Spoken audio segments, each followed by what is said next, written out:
Up next at 6:30, McCarran is packed with passengers eager to get home. We'll have the latest on air travel here in the Valley.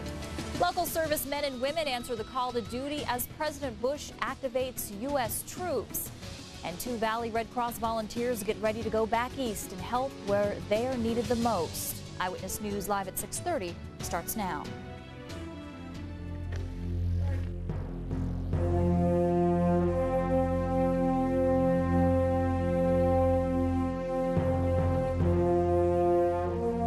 Good evening and thanks for joining us. We'll have the very latest developments surrounding the terrorist attacks in just a moment, but first we have some local breaking news to report to you. A 2-year-old infant has been found in a pool at the Club Pacific Apartments on Buffalo and West Lake Mead. Now the toddler is alive but in critical condition. He's been taken to Mountain View Hospital. We have a crew on the scene and we'll have more information for you as soon as it becomes available. The terrorist attack on Tuesday is forcing the financially troubled Las Vegas-based National Airlines to lay off 20% of its workforce. That's about 250 to 300 employees. Now, the majority of the layoffs will be in Las Vegas since this is their hub. The airlines also plans to reduce the number of flights flying in and out of Las Vegas. And as airports scramble to get back to business all over the nation, thousands of people have flooded McCarran International Airport for a chance to board a plane to head back home. Eyewitness News is live with Janine Gill. She joins us live from McCarran with the latest. Janine? Colleen, McCarran Airport has made a lot of progress. On Thursday, they had about 15% of their operations up and running. On Friday, they had about 60% of their flights running. And by the end of tonight, when they get the final numbers, they're expecting to have 80% of their flights running. Now, while their operations are becoming back online, passengers will still notice some changes. Another one. Thank you. This is something you don't usually see at the airport, an airport employee giving away bottled water for free. But then again, you usually don't see lines this long at McCarran. The line for Southwest Airlines stretches the length of the entire departure terminal. This tourist felt it was worth recording. I think it's historic in a lot of ways. You know, it's so unfortunate about what has happened in our country, but what has really been an inspiration to me is just really taping all the people that are in line, seeing the smiles on their faces, and the fact that I haven't seen any crossed words spoken to one another. Southwest! Since Tuesday's attack, long lines have become somewhat the norm at McCarran, but there's also a new time passengers must be at the airport. 3 carriers are asking travelers to be here 4 hours ahead of time. Those include Southwest, American, and America West. The other carriers are still asking travelers to arrive 2 hours ahead of their departure time. This passenger thought he'd be extra careful and found himself waiting even more. I thought we'd get here early like everyone tells you to get here early, but we went to check in. They won't check you in unless you're 4 hours closer to your flight. So now we've got to wait another hour. Once inside, it's still crowded. The reason for the holdup, passengers' bags are searched. This is as far as you can go unless you have a ticket. Without one of these, you can't get past the security gate. The only exception, if you have a child, some airlines will give you a special pass so you can escort them to the gate. Anything that you can do to streamline, not bring your family with you when you go to the airport, try to limit it to just the traveler. Passengers who are traveling this weekend have mixed views on how safe they feel flying now. Well, just a little unsure. Still unsure. To me, it makes it safer because now they're doing what they should have done years ago. If you're flying Southwest, you don't have to stand in one of those long lines if you don't have luggage. As long as you have your ticket, or if you have an e-ticket and you have a receipt or some kind of printout, then you should just be able to not have to stand into those lines. Of course, the best advice is to call the airlines before you head down here to the airport and make sure you're here well in advance, 2 hours ahead of time. Unless you're on one of those 3 carriers, you have to be here 4 hours ahead of time. Janine Gill, Eyewitness News, live. Good advice. Thanks very much, Janine. In other news, President Bush said today that the United States is at war, and he's urging the military personnel to get ready. Before he met with his national security team this morning at Camp David, President Bush told reporters that Osama bin Laden is, quote, the prime suspect behind Tuesday's attacks. 50,000 reservists have been called to duty, and 35,000 of those are being activated immediately. President Bush told America and the military to be ready. As we plan, as we put our strategy into action, we will let you know when we think it's appropriate, not only for to protect the lives of our servicemen and women, but to make sure our coalition has had proper time to be noticed as well. But we're going to act. The administration did not rule out the possibility of ground troops in what's shaping up to be a military response to the attacks. And the Nevada Army National Guard has been called to beef up security across our state. Dana Drake joins us with that part of the story. Dana? Well, Colleen, we've learned that 103 part-time Nevada Guardsmen will now be moved into full-time status. They'll be distributed to all of Nevada's 9 military armories for increased security. Now, we went out to the Clark County Armory today. The training wasn't any different than usual, but the Guardsmen we spoke with say there's now a special sense of urgency as they wonder if they'll be called into action. Today, I think everybody's a little bit more focused, a little less joking around. Everybody's trying to get as much as they can from the training. That's the reason I'm in the Guard, for situations like that. I would rather they not happen, but if they do happen, I'm going. I don't want to sit on the couch and watch someone else go. The last time Nevada's Guardsmen were called to duty in a foreign country was in 1991 during Operation Desert Storm. And some Guardsmen told me that they're preparing for a possible call to active duty by getting their personal lives in order. In fact, one sergeant actually decided to move up his wedding date. Maybe a good thing to do. Thanks very much, Dana. Nevada political figures are joining the rest of the nation's leaders in taking strong stands against terrorism. This afternoon, we talked to Nevada Congressman Jim Gibbons. America will get on with its job of getting rid of these terrorists.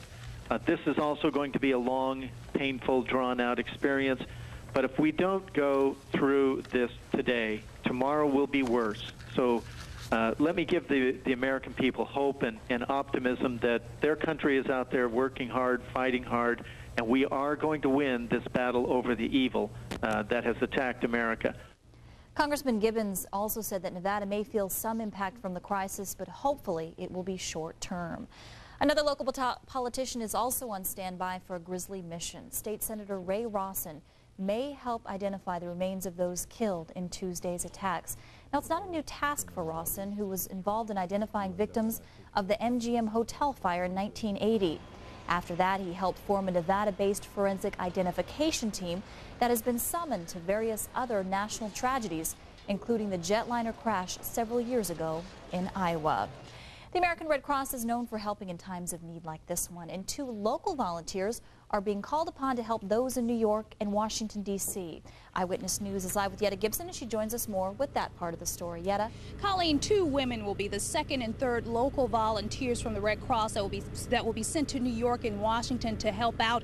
Combined, these women have more than 22 years experience in helping people deal with tragic situations emotionally, but they say this task will be the biggest job of their career. You mean on a personal level? Well, I have been very affected this week by the pictures and the news. And now mental health social workers Kathy Risden and Evelyn Halstead are on their way to help those in New York and Washington who saw these pictures up close. Those are families of the thousands of victims and rescue crews who are now digging up hundreds of bodies from the rubble. When they've come across a situation such as the death of a baby, multi-casualty incidences, things like that, that are emotional for them. And I then go in, talk to them, help them, give them ideas on how to reduce some of that stress. Risden is headed to New York. Evelyn Halstead will be helping out in Washington. Both women have worked with traumatized victims of tragedies for years, but these victims' problems, they say, will far outweigh anyone's they've ever worked with. I haven't really thought about what to expect. I don't know. I mean, I'm expecting a lot of people that are feeling a lot of feelings, and we'll deal with them one at a time. This job is nothing like anything we have ever done in Red Cross mental health, nothing. Certainly we got some experience at Oklahoma City, but there's a great deal of difference between Oklahoma City and this. Now, both women will be heading out of McCarran International Airport tomorrow morning at 11 o'clock. They say they are prepared to work with a lot of people and to put in 12 to 13-hour days over the next 2 to 3 weeks.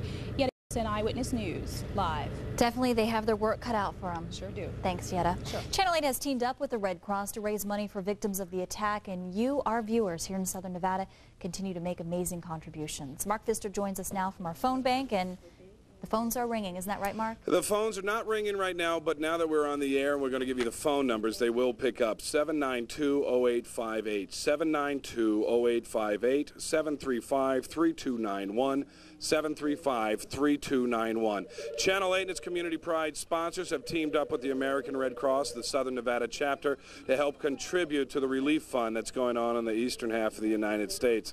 New York City, there on Lower Manhattan, and also across the river from Washington, D.C. at the Pentagon there in Arlington. Wonderful, wonderful response so far from the community. Colleen, we have raised, as of now, $487,000. $487,000. Now, if you're sitting at home going, hey, that's great, you don't need my $5, you don't need my $10, we've got a lot of corporations and stuff that will give. Well, they have given, but this dollar amount that you're seeing right here, $487,000, are raised by individuals, individual citizens here in Las Vegas. A lot of people give us a hard time and say we're not a real community. Well, an event like this, we found out what we're made of. $487,000 so far. Coming up in a couple of minutes, we'll talk to the CEO of the Southern Nevada chapter of the American Red Cross, find out where your dollars are going to go and how you can contribute to take part in this event to help out some folks who can use a lot of help and a lot of prayers right now. Colleen? Glad the phones are ringing. Hopefully they will continue to ring throughout the newscast, and we'll check back in with you in just a few minutes. Okay. Thanks, Mark. The terrorist attacks have certainly taken a toll on the airline industry. We just mentioned that National Airlines is having some cutbacks. Well, there are also other airline companies that are cutting back on staff and flight schedules. We'll have more on that coming up. Also ahead, American Muslims receive threats of retaliation. We'll hear from one local Muslim community leader. And the phone lines are open. We're taking your donations. The numbers are on your screen. We'll be right back.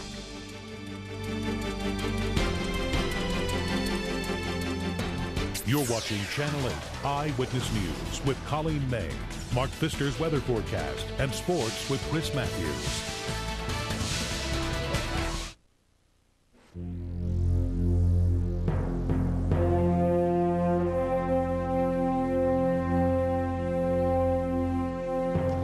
Bring you up to date on the latest major developments in the terrorist attacks. President Bush is calling Osama bin Laden a prime suspect in the terrorist attacks against the U.S. The Pentagon's call of up to 35,000 reservists is expected to begin as early as this weekend. Congress has voted to put $40 billion towards rebuilding after Tuesday's attack and give the president full authority to fight terrorism. Now, 2 men have been detained at an Amtrak station in Fort Worth, Texas. They may have been connected to the terrorists. More than 24 immigration-related arrests have also been made. The FBI right now is analyzing 4 flight voice and data recorders from the planes that crashed at the Pentagon and in Pennsylvania. The 4 black boxes from the 2 jets that smashed into the World Trade Center are still missing. So far, 184 people are confirmed dead at the World Trade Center. The number of people missing is now 4,972. More than 70 bodies have been recovered at the Pentagon. Officials estimate that 189 people died there. 266 people were on the 4 hijacked planes. None survived. And as we mentioned, the terrorist attack on Tuesday is forcing the financially troubled Las Vegas-based National Airlines to lay off 20% of its workforce. That's about 300 employees. As we told you, it will also be reducing the number of flights. And one of the largest Continental Airlines has announced it will make major cutbacks in both flights and employees as well. The airline says it will lay off 12,000 employees and cut its long-term flight schedule. It said details will be announced in the next few days, but the cuts will take place across the country. Continental is the nation's 5th largest carrier. Experts say Tuesday's attacks have severely crippled the airline industry and predict billions of dollars in losses due to people's fear of flying, the complete shutdown of air travel over the past few days, and increased costs for higher security. U.S. stock trading will resume Monday with a moment of silence. New York Stock Exchange officials say they've had a successful test of its computer and communication systems and are now ready to do business again. The markets were closed for 4 days after the terrorist attacks forced the shutdown of the city's financial district. This is the longest shutdown of the stock market since the aftermath of the 1929 crash. Muslims around the country have been the targets of anger and violence in the wake of Tuesday's terrorist attacks. Muslim organizations in the United States have condemned the terrorist attacks, but some still feel that Muslims are to blame. We spoke with Mujahid Ramadan, a spokesperson for the American Muslim Society in Las Vegas this afternoon. He said there are ways to rise above it.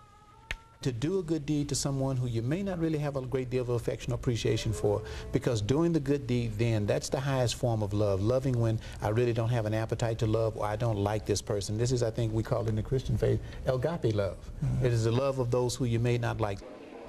He also said only when we love those we may not like can we reach a new spirituality and transcend the tragedies that we face.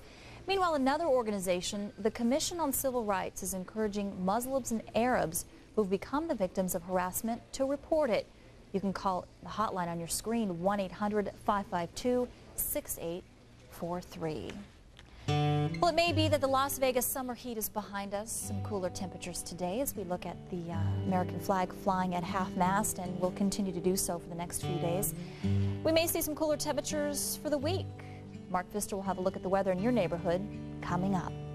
Plus, we'd like you to keep the phones ringing. Channel 8 is teaming up with the American Red Cross to raise money for the victims from the terrorist attack. A live report from our phone bank still ahead.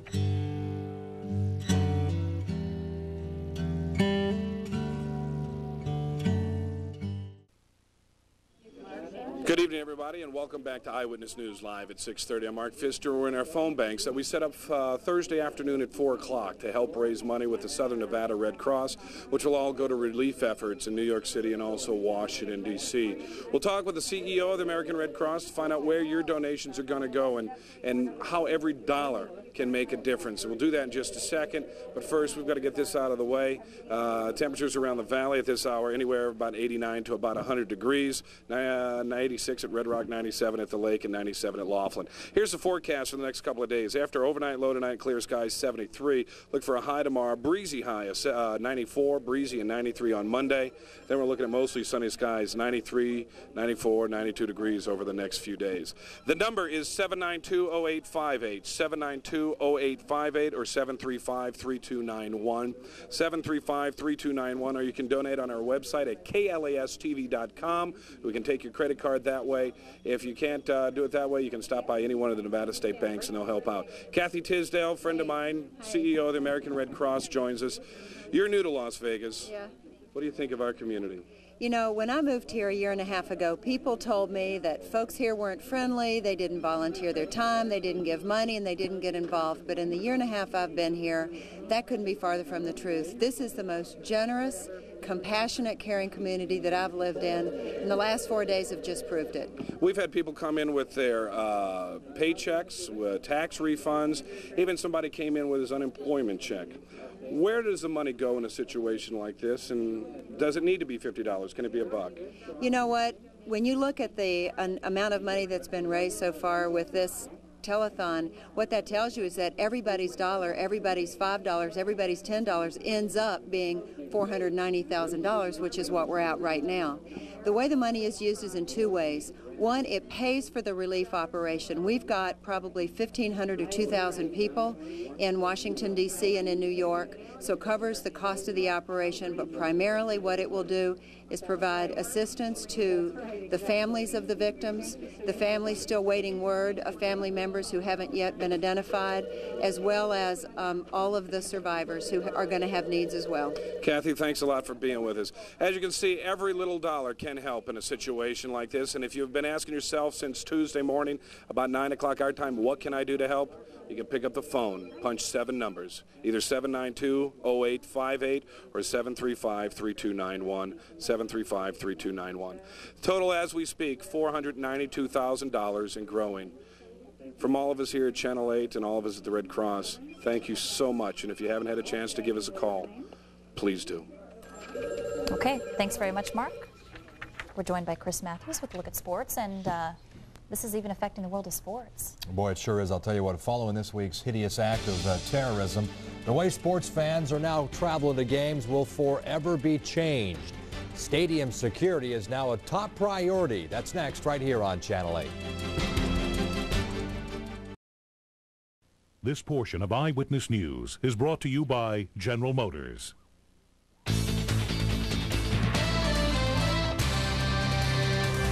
Well, obviously, the tragedy that struck this proud country this past week will trigger long-lasting changes to our lives. Now, in the world of sports, some of those changes are already being made. America's stadiums will sit empty this weekend as sports joins the country in mourning and reflecting on Tuesday's tragedies in New York, Washington, D.C., and Pennsylvania. But when play does begin again on Monday, it will take place in a world where security at sporting events will no longer be taken for granted.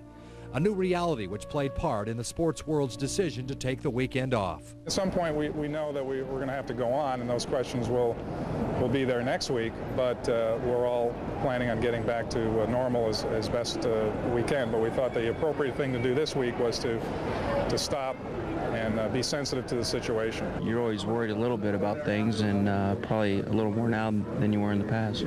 I just think everybody's scared to be in huddled masses right now because, you know, if they can crash a plane into, you know, a building with 20,000 workers in it, I think they're going to think twice once the airports open back up about crashing something into a stadium holding 50,000 people. I mean, it just doesn't make sense, and I wouldn't take the chance if I was a fan. Security has always been at a premium at sporting events such as the Super Bowl and World Cups, but Tuesday's attacks are triggering changes at routine games. In addition to beefed up security, Major League Baseball announcing a ban on coolers, backpacks, and large bags. Soon in American public gathering places, whether they're sporting arenas, the transportation sector, etc., airport-type screening, and I mean walk-through metal detectors and x-ray machines, are going to be the order of the day. Tuesday's attacks are also having an effect on events well into the future. Organizers of the 2002 games in Salt Lake City already had a $200 million security plan in place, but are now saying they'll take another look at their preparations.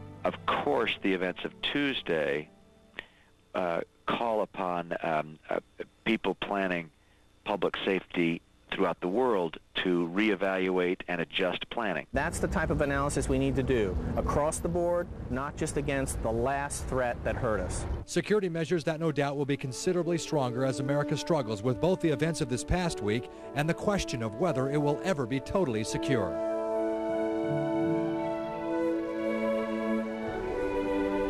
Well, security levels at sporting events at UNLV are based on attendance, but Darren Libonati, who is now in charge of the Thomas & Mack and Sam Boyd Stadium, says that may change. Vehicles will not be allowed to park within 100 feet of any sporting event, and unlike some stadiums before, UNLV has never allowed coolers, big bags, and large bags. So things are going to change, certainly. Lots of safety precautions. Yes, indeed. Thanks very much, Chris. We want to remind you as we go to the break that the phone lines are open. We're taking your donations. The number are on your screen, 792-0858. And we have another number too, 735-3291, as Channel 8 teams up with the American Red Cross to raise money for the victims of Tuesday's attack. We'll be right back.